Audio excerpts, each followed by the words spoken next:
เยอะนะเยอะอยู่ไม่แตกไม่อะไรด้วย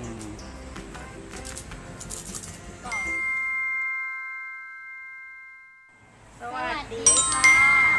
วันนี้เราก็จะมากินรสก๋วยเตี๋ยวเรือทรงเครื่องเป็นรถออกมาใหม่เลยใช่ห่อใหญ่มาก เริ่มเลยใช่เป็นปาร์ตี้แพ็คอันนี้เป็นรถใหม่ใช่ไหมเนี่ยใช่เป็นรถออก ให มา ม่อ้าวแกะเลยห่อใหญ่นะห่อนี้ราคาเท่าไหร่นะ45 บาท45 บาทนี่ 45 บาทใหญ่ ใหญ่กว่าหน้าอีก แต่รสชาติที่เหมือนก๋วยเตี๋ยวแล้ว น่าจะเหมือนก๋วยเตี๋ยวแม่40มันได้เยอะวะ45 บาทได้เยอะวะหอมก๋วยเตี๋ยวเรือขึ้นมาเลยใช่หอมแบบกินก๋วยเตี๋ยวเรือมีแบบกินเหมือนหมูยอหน่อยหอมนี่เยอะนะ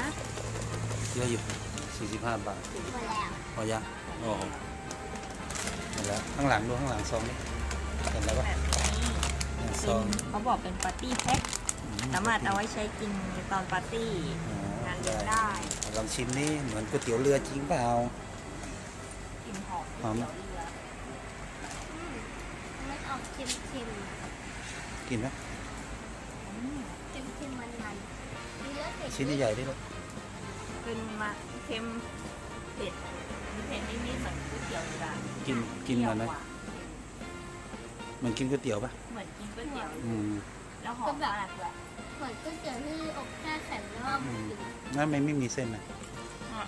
มันเป็นมันฝรั่งไม่ใช่ก๋วยเตี๋ยวเขาหอมไหมหอมเหมือนก๋วยเตี๋ยวเลยแล้วแผ่นเข้มข้นมากเลยไม่แตกไม่อะไรด้วยใหญ่เข้มข้นด้วยเหมือนได้กินก๋วยเตี๋ยวเรือจริงๆชิ้นใหญ่เป็นแผ่นบางเรียบนะแต่รสชาติเข้มข้นมากและหอมมากวันนี้เด็ดจนปากเลย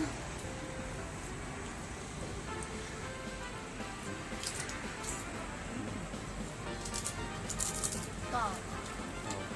ได้เยอะอยู่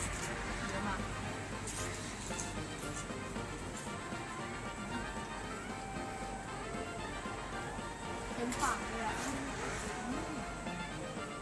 กินยาว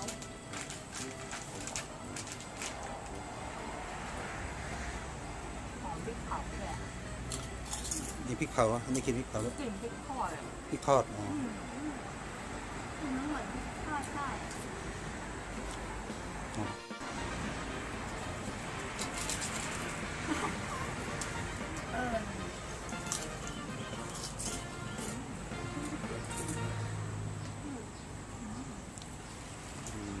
เต็มเลย